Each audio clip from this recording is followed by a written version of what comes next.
A finales del siglo XV, el mapa del mundo tal y como se conocía estaba a punto de cambiar de una forma radical.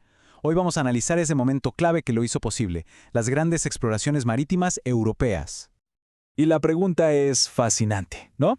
¿Cómo es posible que en tan solo 10 años, con apenas un puñado de viajes, se haya redibujado por completo el mundo conocido?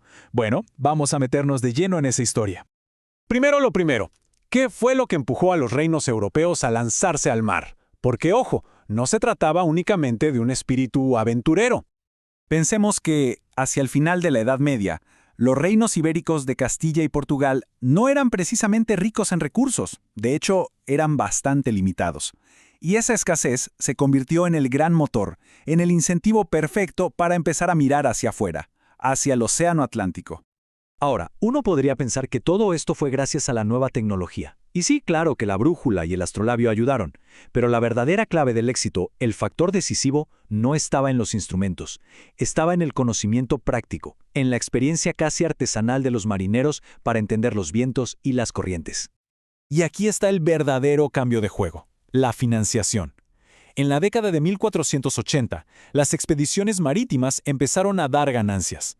Y en cuanto eso pasó, el dinero empezó a fluir a raudales para financiar exploraciones todavía más ambiciosas.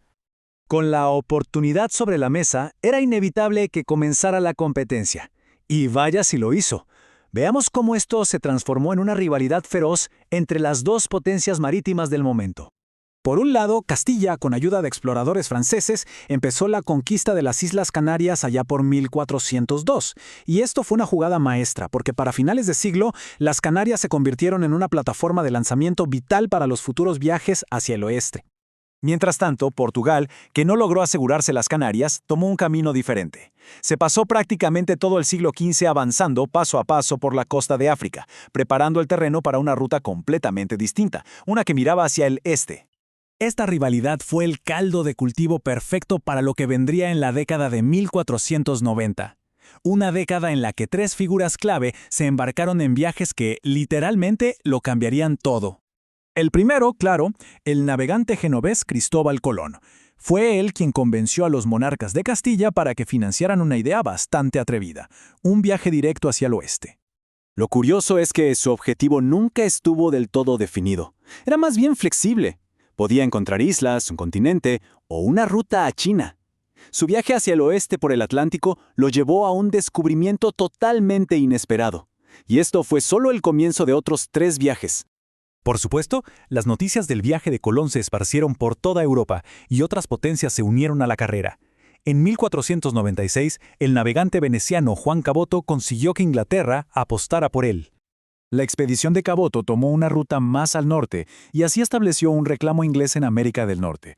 A pesar del éxito, su historia terminó envuelta en misterio, ya que desapareció durante su segundo viaje en 1498.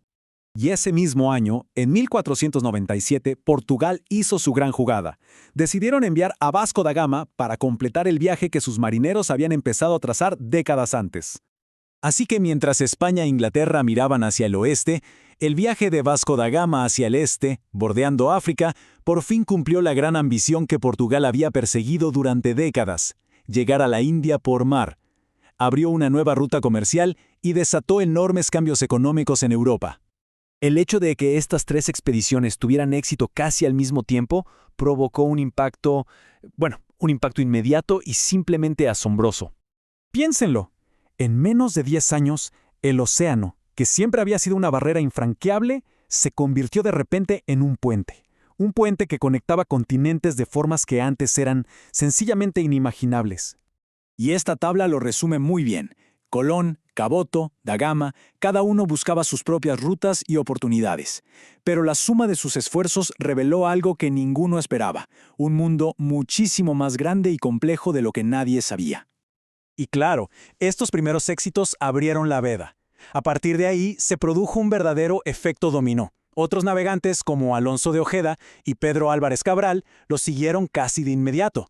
Y así se empezaron a trazar los mapas de lo que hoy conocemos como Venezuela y Brasil. Al final, esa década tan intensa de exploración y competencia hizo mucho más que añadir nuevas líneas a un mapa. Sentó las bases de nuestra era global. Pero al hacerlo, también nos dejó una pregunta que, Aún hoy, la historia sigue tratando de responder. ¿Abrieron el mundo? Sí, pero ¿a qué costo?